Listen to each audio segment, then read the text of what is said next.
आज शाहरुख खान के बेटे आर्यन खान को ड्रग्स मामले में जमानत मिली।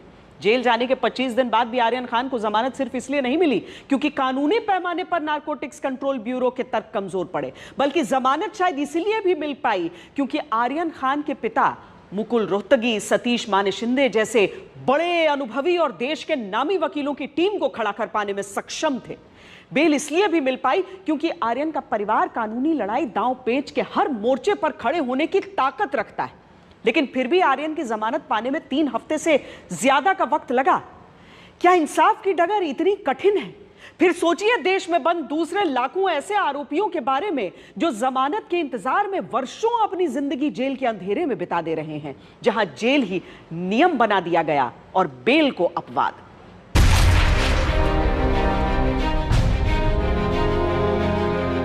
आज हाईकोर्ट ने दोनों साइड की दलीलें सुन के 3 अक्यूज को बेल ग्रांट करा है। शाहरुख खान के बेटे आर्यन खान 25 दिन तक जेल में रहने के बाद जमानत मिलने पर शुक्रवार या फिर शनिवार को ऐसे ही जेल के दरवाजों से बाहर आ जाएंगे।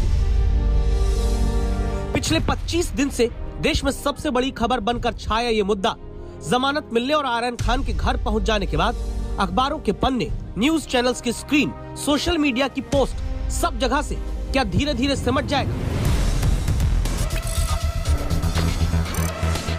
क्या खबर सिर्फ इतनी ही है या फिर सवाल यह भी है कि देश की जेलों में बंद चल रहे दूसरे 3,30,487 आर्यन खानों के बारे में भी सोचा जाएगा जो जमानत का इंतजार कर रहे हैं?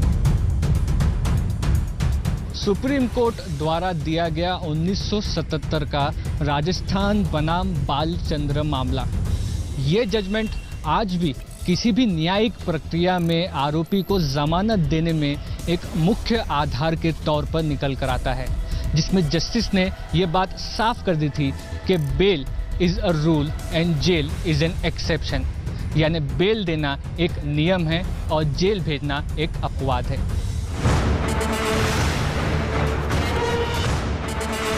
जेल के अपवाद को धीरे धीरे भारत की न्यायिक प्रणाली में थाने से लेकर अदालत तक ने परंपरा के रूप में अपना लिया। जानकार कहते हैं कि पुलिस ने गिरफ्तारी करके जेल भेज देने को अपना सिस्टम बनाया और अदालतों में ढर्रे पर चली आ रही सुनवाइयों की आदत ने जमानत पाने के अधिकार को धीरे धीरे कमजोर किया। कानून की लड़ाई लड़ने में हर तरह से सक्षम शाहरुख खान के बेटे आर्यन को भी जमानत पाने में अदालतों के चक्कर काटते हुए 25 दिन लग गए। तो सोचिए भारत की जेलों में उन लाखों कैदियों का क्या, जिनके पास न पैसा है, न नामी वकील, न शिक्षा, न कानून की जानकारी, वो जमानत कैसे पाएंगे?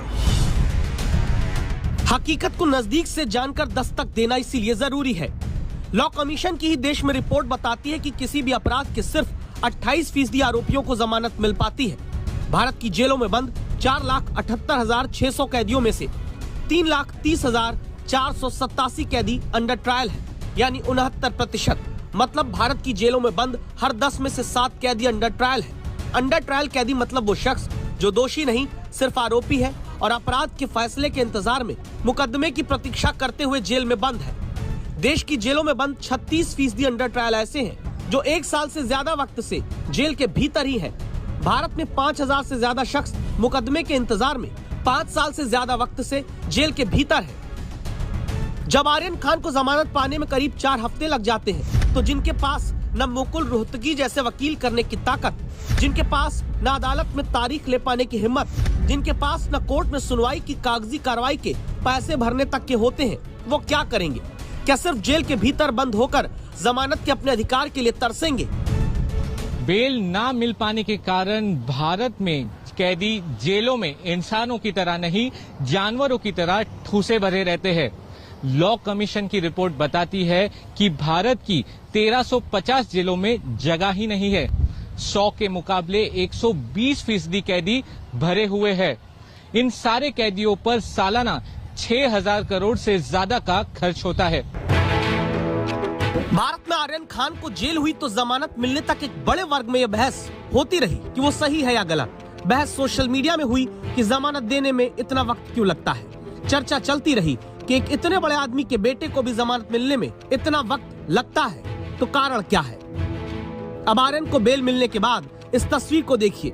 ये उस महिला की तस्वीर है जिनके पति को सिर्फ जमानत पाने के लिए बिना ट्रायल के 38 साल जेल के भीतर इंतजार करना पड़ा। उत्तर प्रदेश में पत्तो देवी के पति जगजीवन राम को 1968 में हत्या के आरोप में पकड़ा गया।